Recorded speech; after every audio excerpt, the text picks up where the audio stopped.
if anyone's ever going to understand how your autism affects you, it's always going to be your parent, because they live through it with you day to day. So I think it's the biggest untapped resource out there, really. A bit about me. So I've got autism, ADHD, OCD, and epilepsy. So I always say the doctor loves me, basically, trying to find me something else to give me. Literally, it's just like, what ain't you got? Oh, all right, we're at that now. But I mean, I've not really known any different. I mean, you know, growing up was tough because, you know, school, I didn't really, educationally wasn't the brightest. I was always rubbish for sports, so making friends was tough. Socialising was tough. All of it was really hard for me when I went to school. It probably, and again, I was that kid, you know, that threw chairs across the classroom and hid under tables and got 5 minutes off special time at the end of the week because I hadn't done this or I hadn't done that.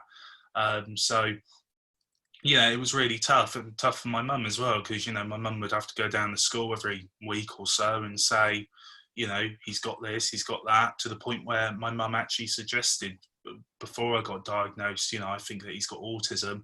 And the teacher turned around to my mum and said, he's not got autism, he's just naughty. And that was the response she got. You know, especially you going back years and years and decades ago, you know, they did think autism, if you were autistic, they did used to blame the parents. You know, you'd be a bad mother if your son had autism or your daughter had autism. Unlikely daughter, because, you know, I hate the phrase it's uncommon in girls, because it's not uncommon in girls. I think it's because it's massively undiagnosed because of the stigma with it.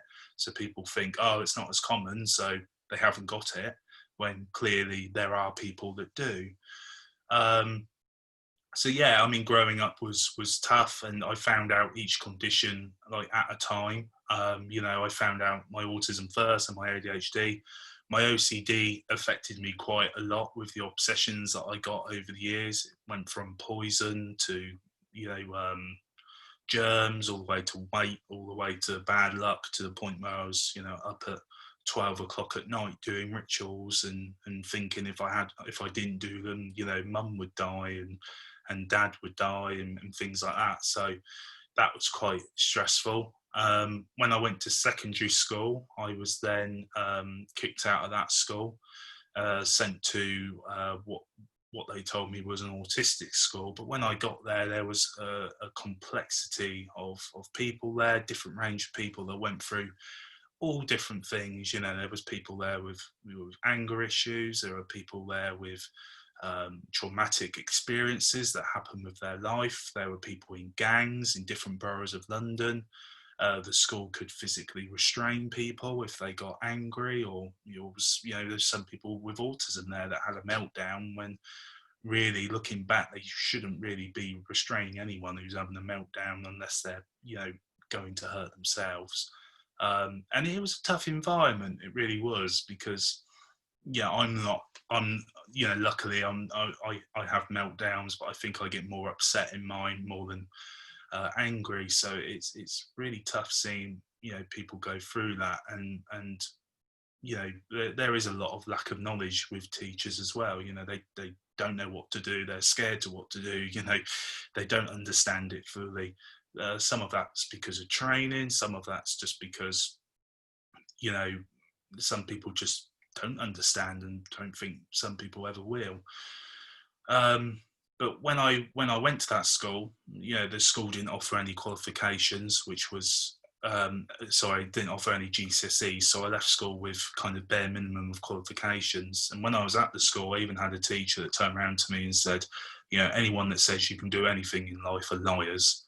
And, you know, that was again like, oh, okay, I can't do what I want to do. But I think if anything, that drove me to prove him wrong. You know, I spent a good 10 years proving him wrong. So when I left school, I got some work experience at an IT company. So I do IT full time, but then I wanted to become an actor. I heard a bit about Orlando's experiences going to theatre and all that, which is brilliant, you know. But with me, I think, you know, what I struggled with was the concept of leaving home, and also the qualifications, because I just didn't have anything. So anyway, long story short, I started doing some plays in Newbury, and I loved them. And one of the people who was doing makeup said, we're doing some makeup for a show on Glue. So she said, we're looking for extras. So I went up there and mixed with all the actors. And anyway, there was a rope separating the actors and the extras, and me being me, I just went over the rope and started pretending to be a main actor that was going to be joining next week, and just got all their details. And you know, within 2 years of emailing literally every casting director in the UK and Ireland, someone from Holby City come back to me and said, you know, we're auditioning for this part, would you be interested? So I went up and I was shaking, and I was like, don't shake now, shake afterwards. And it was like a main role for that episode. And anyway, I got the part, and a lot of the work I do now, I do a lot of acting, and a lot of the characters I play do have autism. So it's really rewarding as well, because you're also spreading awareness. And sometimes you go in and a director will be like, oh, I think he should be doing this. And then I can go, oh, I don't think that would happen. You know, the stigma, again, Laurie was talking about, was like, you know, we don't have empathy, we don't look people in the eye. It's actually like, actually, a lot of the people I meet with autism have more empathy, because they almost have to learn it. So, and I think I fell in love with acting as well, because that's all I've been doing my whole life. You know, a lot of the social skills and a lot of the stuff that I've had to learn, I've had to adapt that and act a certain way to get by in life. You know, the world hasn't adapted around me. I've really had to adapt around the world and what it's like. But since doing all the acting, I also do some public speaking, which is where I met Vanessa. So I started doing a campaign for the National Autism Society, where it showed people with autism, there's only 16% of people with autism in full-time work, and that hasn't changed for 10 years. So one of the campaign, and by the way, government don't take track of that number either. It was the National Autism Society that took track of the number. So the government have now agreed to take number of that now. Beforehand they didn't. So a lot of the campaign was focused around that. So I do a lot of speeches now and do a lot of ambassador work really for the National Autism Society, but also do some work on my own. And yeah. Just quickly as well, I think how coronavirus has affected me is a lot of the changes in society, a lot of the rules. It's very hard for me to get my head around what I can do, what I can't. You know, it's also inspirational to see all the people that have come together, you know, for the NHS workers and all of that kind of stuff's really good. But also so many injustices that have happened, you know, with the death of George Floyd, and also, you know, the lack of, I suppose, care with people with special needs in care homes and things like that has been really discouraging. What's been hard for me as well is, you know, I can't do the speeches and I can't raise the awareness as much as what I want. And also it makes me feel like there's a lot of work that's been put in that now is going to be reversed, because, you know, the country is going to be so focused on trying to get everything back to normal. Whether that normal is good or not, I don't know. That, you know, there's a lot of things that need awareness, like Black Lives Matter, like the autism, like homelessness, like knife crime, like all of this stuff. You know, there's so many causes that need to be raised, and obviously mine is more focused with the autism. It does worry me if we're going to lose sight of that. And, you know, obviously I'm going to do my best, just as much as I think all of you guys that spoke today, you know, and Vanessa and Paul and all of you, you know, Orlando, Laurie, Melissa, I think you're all going to be part of that journey to make sure our voices are still heard. So, you know, thank you for allowing me to speak. And yeah, thank you. Thank you. I'm going to go on to, I know because we're running out of time. I know it's like over time. Don't worry, we're going to do it at the end. We just get some of the speakers. I know when it comes to I know some of them must be feeling a bit agitated now because they've been waiting for a while. We've got Timotheus Gordon Jr. who's come from the USA who's going to speak. It's going to be 10 minutes. We'll try and keep to 10 minutes. Myers? All right, hello everyone. My name is Timotheus Gordon, also known as TJ for short, because my name is very Greek and hard to pronounce sometimes. So TJ is fine too. And I am from Chicago, Illinois, in the United States. And right now, I'm currently a researcher and activist in the Chicago area. I'm mainly a researcher at University of Illinois at Chicago. I am also a writer. I'm also do a lot of activism around disability and race, especially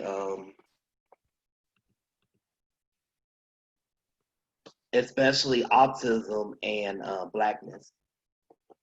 But due to time, I'm not going to get into a lot of things. So I will get into specifically what has been going on in the Black autistic community in the United States as far as COVID-19 and also the protests as a result of police violence as well. So to start off with COVID-19, it's been devastating for everybody.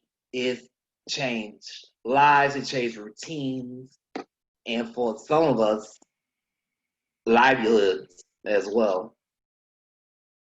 But particularly in the Black autistic community, it's been hard because, for instance, with some of the routines that we love to do as autistic people in general, especially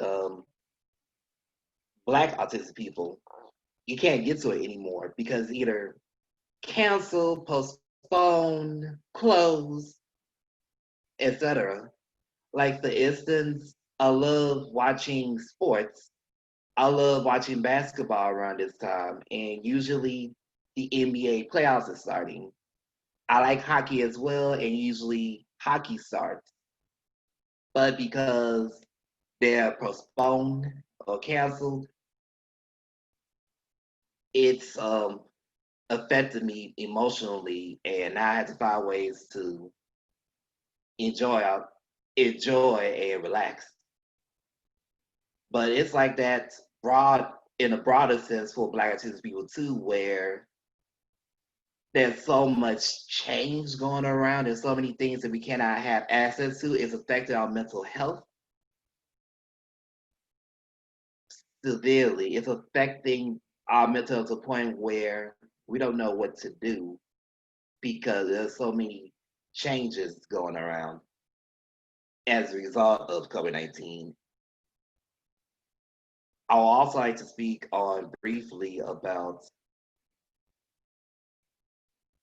Black Lives Matter and a connection to Black autistic lives. You see, while the point of the movement is to highlight that Black lives are important and just as important as the lives of people in other groups. We cannot forget disabled, neurodivergent, deaf, and autistic Black lives. In fact, according to the Ruderman report, between 1/3 and half the cases on TV in the United States related to police violence affects disabled people in some form or fashion. And on top of that, with some reports coming out that they were not only disabled, but also they were Black as well. So we already living in fear that if Black disabled folks like myself get stopped by the police, we may not make it back home. We might die, we might be in jail for a long time for stuff. And phony. On top of that, we also have to deal with racism in areas that we live in, or the ableism within our own communities. So it's tough out there. And for some of us who want to protest, we can't because we don't want to get in trouble by the police, or we don't want to deal with the noise. But we have been doing other things to support as well if we couldn't get out there, like write, tweet, take pictures, other things as well. So in short, I think the reason why I'm here today, just to let you all know that all lives does not matter until Black, brown, indigenous, or people of color lives in general matter. And all Black lives doesn't matter in particular until disabled, neurodivergent, deaf, and autistic Black folks' lives matter. We cannot separate disability from race much longer, anywhere. And I'll end with that. Thank you, Tamai. I hope I said it right. Should I say TJ Junior? Thank you so much. Thank for you, that, TJ. bro. Thank you. I felt that. I really felt that. Interesting. It'd be good to actually catch up and possibly have you on something else. I've got plans to find out what it's like from across the globe there. Yeah. So maybe I'll get Vanessa to speak to you about that. It'd be good. As I said, I'm bringing everybody back, but they're going to have longer sessions so everyone can do a Q&A. It's just a teaser. Okay. Everybody's complaining, nobody's listening to the autistic voice, so that's why I brought everybody on. There's more voices, but I felt it was important to get those from the USA to come on board as well. Thank you. Absolutely. Thank you. Now we're going to go on to Prince Israel. Hello. Yeah. Hiya. As I said, 10 minutes. I may lock you off. All right. Okay, where do we go from here? All right. Okay, let me just say to all of those who don't know me, I'm Prince Israel. I'm an autistic advocate, and basically I'm a musician, and I'm usually a pianist in church. And to be quite honest, I really saw so many things, when I was growing up as a little boy. And as a little boy, I was diagnosed with autism at 3 years old. And the trouble is, so I'm trying not to not get too emotional. But... You can do it too. Okay. Okay. All right. Okay. All right. That's fine. All right. Ask you the question. Here for you. Would you like somebody to ask you the questions? Nah, later on. Okay. I think at that time when I was diagnosed with autism at the age of 3, it really made life very difficult, and the social life was not really that easy. I didn't have any friends at the time, and it was making life a bit difficult, especially when I was just growing up. And then I ended up going to this church years back. They had no idea of autism at all. It was really hard for them to relate to. It was very, very difficult. And especially there was one lady looking at my mom, and she was like saying to her what was wrong with me. And then my mom was like saying, what's your own business? And my mom was like, if you can't like him, just go away, leave him alone. And I really think the only person that really stood up for me was my mom, my dad, because they really gave me a lot of strong backing when nobody else couldn't do it. And my outtake is that when it comes to places of worship, they just need to understand that they need to like know that, you know, disability doesn't mean inability. And I'm a living witness of that. And I am truly a witness of it. And for me, being turned down, it was not really it was really a bit difficult, especially when I was growing up in children's class as well. In Sunday school, it was very, very man. It was another level. And I will just say this year, nobody really believed in me. It was my mom and dad. And sorry. It was just that the love they had for me just made me got stronger and stronger. And I mean, the whole thing was like, well, what do I do? Fitting into the place of worship now these days was very not straightforward, as I was thinking. But as time progressed, you know, I really started to fit in, you know, gradually. And somehow, some way, I was just like, okay, what do we now do? So eventually it started to work in, and I think for me personally, I believe acceptance is very important. And someone was saying Black autistic lives matter. And I really believe that no matter who you are, no matter what you do, you just got to remember the autistic need to be loved. And the only problem with what's going on in place of worship now is self-denial. And when it comes to that area, it's very, very, very tough. You know, when people are just doing it most of the time, it gets to me. And it happened to me about a week or a month ago. I got so bitter and I got so raged about it. And then I was like, wow, God, what is all of this? So at the end of the day, I'm not a perfect human being like all of you. Everyone has the weakness, everyone has their strengths. And to be quite frankly, everybody needs to be respected and loved. And if they can't be respected and loved, and if they're not, you know, they're not really taken as equally, then what's the whole point of, you know, doing all of this? So no matter who you are, it's very important to show equality, love, and respect.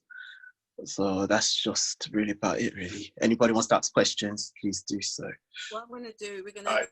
I just want to say, I'm going to butt in there. I'm just going to say, here's the thing. I fully believe in you. Me too, bro. I fully believe in you and love you in this place.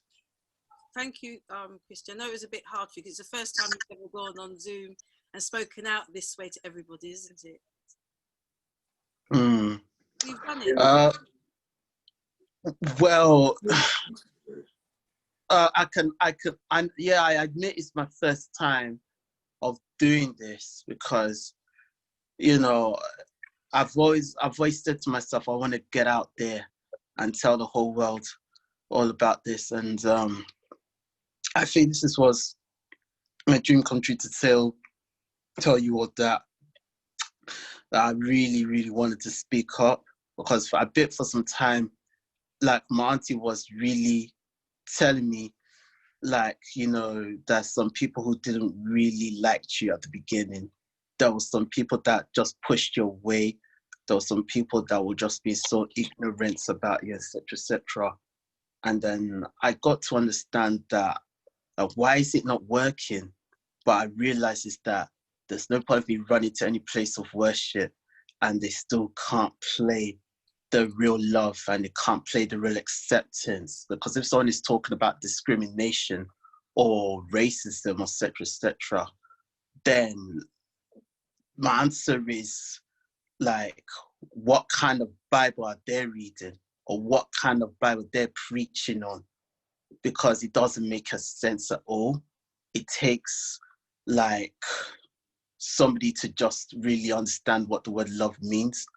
And to this point, I'm not buying into all the self-denial. Like, for example, say, oh, he doesn't have autism, there and there and there. And I'm like, shut up. This whole thing. And I've always told people the whole truth, that I've never lied about who I am. I've been on the autistic spectrum for a very long time. And I said to them, if you don't like me, then that's it. If you can't stand me, go away. If you can't really like the sight of me, then it's best for you to like back off, leave me alone, stop trying to change me who I'm not. Because especially nowadays, you know, when I look at, sometimes when I try to say to people that in my church that, look, this is who I am, I don't want them to live in this so-called fake pretended life. Some will just behave as if like they don't even give a toss or they don't give a damn at all. But for me, like, I'm really honest with all of you. Like, this is who I really am. I may not be the best actor. I may not be the best singer in the world. I love my music. I love playing keyboard. I love, organizing events. I love my food. I love everything, really. So that's just me. Thank you, Chris. Speak a truth, bro. Speak a truth. All right, we're going to get everybody together again. Hopefully when lockdown, we'll do something.